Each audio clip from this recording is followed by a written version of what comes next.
नमस्कार, मैं अमित सूर्यवंशी। आज हम लोग बात करेंगे ओम के सही उच्चारण और उसके लाभ के बारे में। और साथ ही साथ ये भी हम लोग देखेंगे कि ओम के उच्चारण में कौन से दिशा निर्देशों का पालन भी करना ज़रूरी होता है।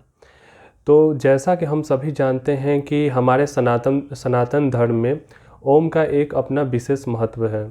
हमारे जितने भी वैदिक मंत्र हैं वो सभी लगभग ओम से ही शुरू होते हैं। ओम को हम लोग मौलिक ध्वनि भी कहते हैं।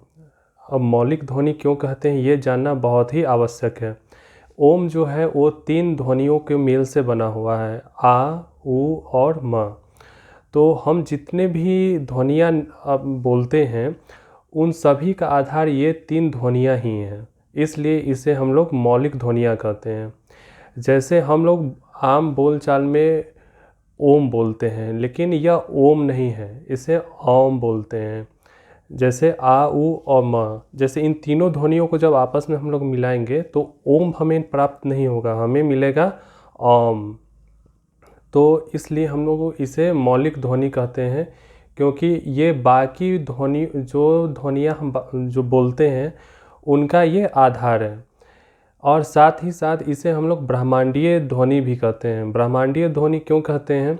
क्योंकि ये हमारे अस्तित्व की ध्वनि है। जब हम स्वतः ही मौन हो जाते हैं। स्वतः मौन होने का अर्थ क्या है? स्वतः मौन होने का अर्थ है कि बिना किसी दबाव या बिना किसी कोशिश के जब हम स्वतः मौन हो जाते हैं तब हमारे अंदर एक नाद यानी एक ध्वनि गूंजता है, और वह ध्वनि होता है कौन सा? वह ध्वनि होता है ओम का।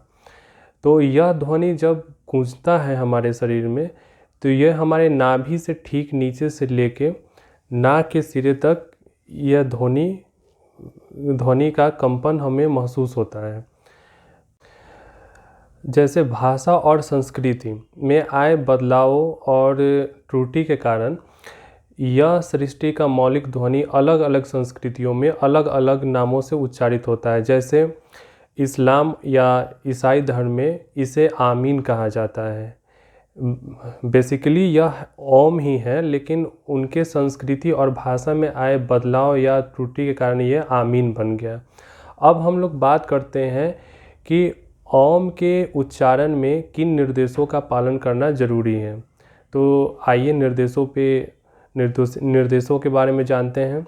सबसे पहले ओम के उच्चारण के लिए आपको एक ऐसी जगह की आवश्यकता है जो शांत हो, स्वच्छ हो, जहाँ का वातावरण पॉजिटिव हो, और साथ ही साथ आप समय और स्थान का ख्याल रखेंगे कि जिस समय आप ओम का उच्चारण करते हैं या जिस स्थान विशेष पे आप ओम का उच्चारण करते हैं वो स्थान विशेष कोशिश करें कि बदले नहीं, उसी स्थान पे आप ओम का उच्चारण करें, और समय भी वही निर्धारित करें जो आप डेली उस समय पे आप अपना अभ्यास कर सकें। दूसरा है इसके समय पे कि किन समय पे हम ओम का उच्चारण करें। तो सामान्यतः आप तीन समय बताए गए हैं। एक प्रातःकाल जिसे ब्रह्म मुहूर्त में 4 से 6 के बीच में आप ओम का उच्चारण करें। दूसरा है संध्या काल। संध्या काल वह समय होता है सूर्यास्त के 20 मिनट पहले और सूर्यास्त के 20 मिनट बाद का जो समय होता है उसे हम लोग संध्या काल कहते हैं। तो आप संध्या काल में इसका अभ्यास कर सकते हैं।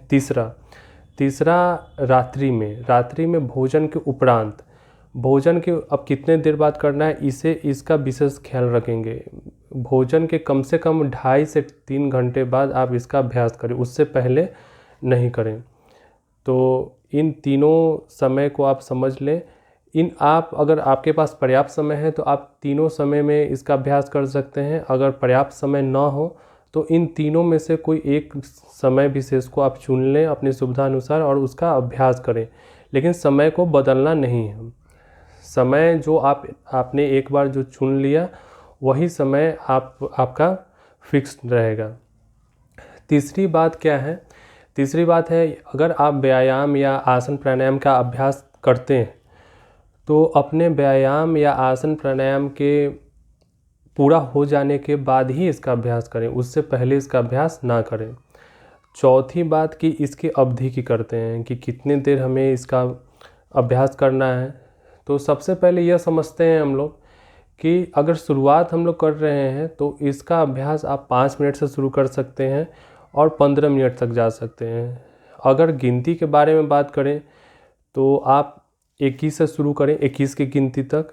21, 51, 84 और 108 इन गिनतियों को आप धीरे धीरे अपने जैसे जैसे आप अपने अभ्यास में आगे बढ़ते जाएंगे तो गिनती को भी बढ़ाएं, लेकिन गिनती जो मैंने बतलाया उन गिनती को आप ध्यान में रखेंगे, उन्हीं गिनती पे आगे बढ़ना है।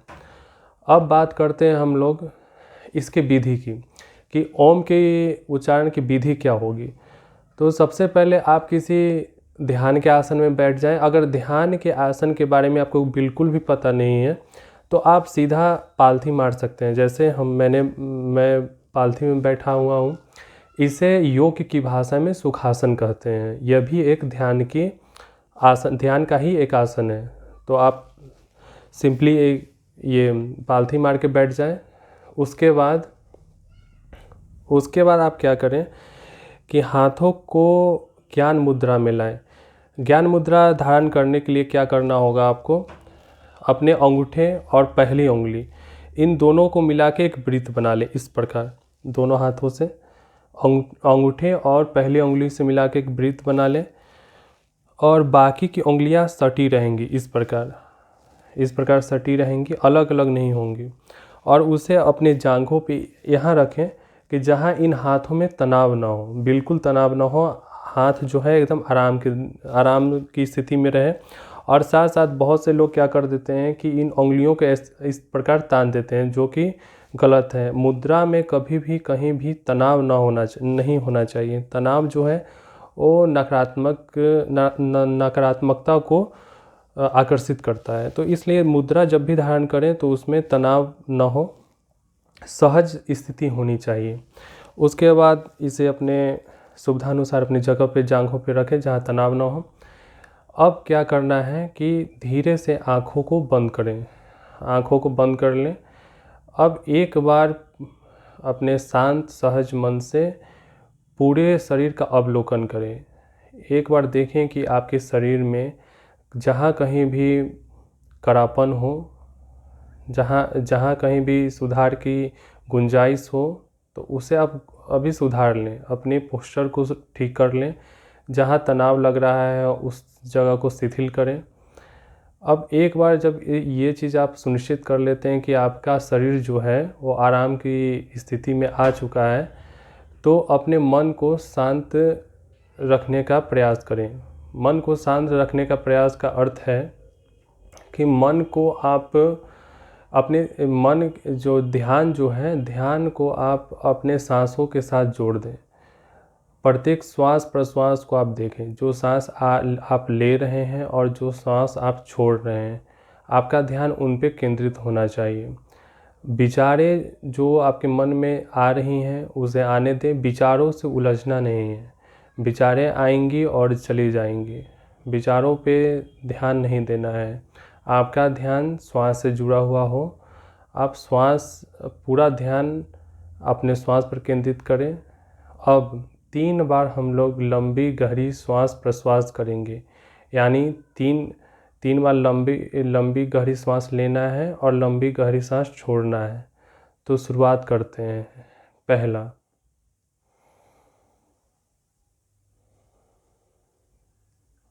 जब हम प्रत्येक प्रश्वास करते हैं यानी श्वास छोड़ते हैं तो आप यह महसूस करें कि आपका शरीर जो है वो आराम की स्थिति में जा रहा है। प्रत्येक श्वास छोड़ते हुए या आप अपने मन में यह विचार करें कि आपका शरीर जो है वो आराम की स्थिति को पा रहा है। दूसरी बार,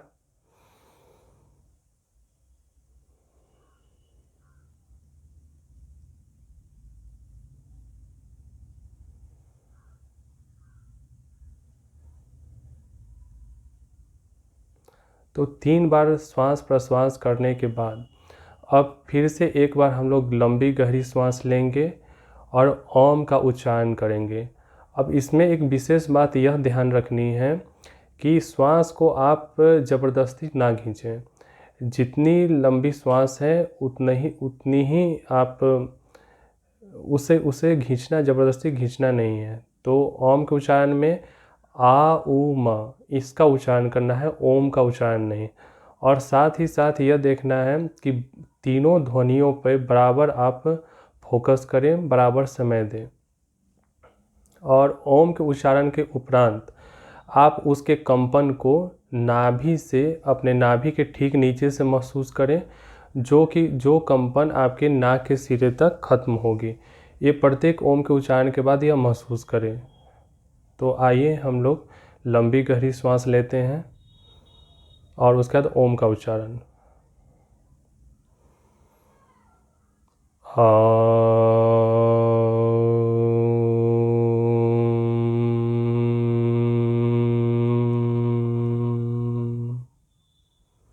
फिर से लंबी गहरी श्वास लेंगे।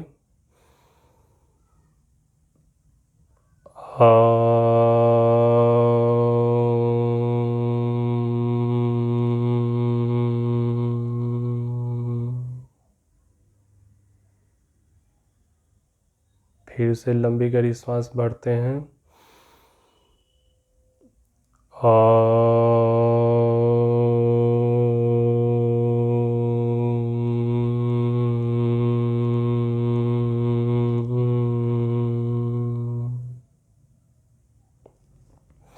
कंपन को आप नाभि से नाक के सिरे तक महसूस करें। जितने भी अभी जो भी कंपन आपके शरीर में हो रही है, उस सभी कंपन को शरीर के द्वारा अवशोषित हो जाने दें। एकदम शांत सहज स्थिति में बैठें, बिल्कुल मौन, मन शांत और सहज होगा। जब एक बार यह सुनिश्चित हो जाए कि कंपन शरीर द्वारा अवशोषित कर लिया गया हो, तो उसके बाद अपने दोनों ज्ञान मुद्रा को खोलें, दोनों हथेलियों को आपस में लाएं, इसे रगड़ें। जब ये हथेलियाँ गर्म हो जाए तो उसके बाद इन हथेलियों को आपको अपने आँखों के ऊपर रखना है।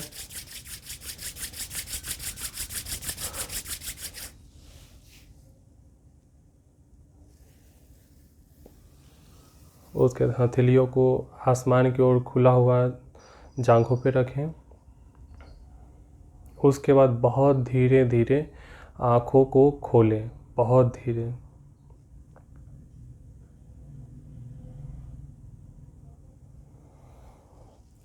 तो यहाँ मैंने आपको ओम के उच्चारण की विधि बतलाई। मैंने 3 आवृत्तियाँ की हैं, लेकिन आपको मैंने बतला दिया है कि आवृत्तियाँ किस प्रकार होंगी। अब बात करते हैं हम लोग ओम के उच्चारण के लाभ के।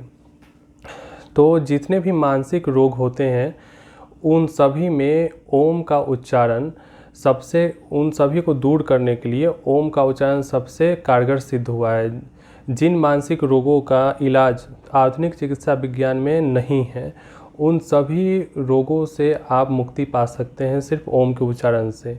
अगर आप डर, निराशा, भय, क्रोध, अवसाद या अस्थिर मन और अस्थिर शरीर से पीड़ित हैं, तो ओम का उच्चारण बेहद ही प्रभावकारी सिद्ध होगा।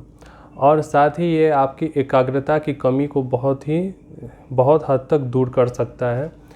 सबसे ज़्यादा जो इसका लाभ है वो ये सभी तरह के मानसिक रोगों से आपको बचाता है। साथ ही ये आपके रोग प्रतिरोधक क्षमता को अप्रत्याशित रूप से बढ़ाता है।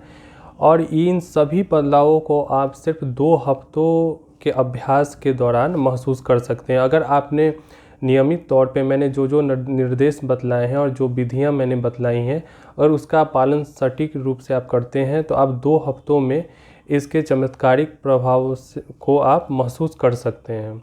यह वीडियो आपके लिए बहुत ही प्रभावकारी सिद्ध होगा, ऐसा मैं आशा करता हूँ। आप ओम के उच्चारण को अपने जीवन शैली का एक अभिन्न अंग बना लें और इसका जो अनुभव हो उसे आप कमेंट बॉक्स में ज़रूर शेयर करके मुझे बताएं।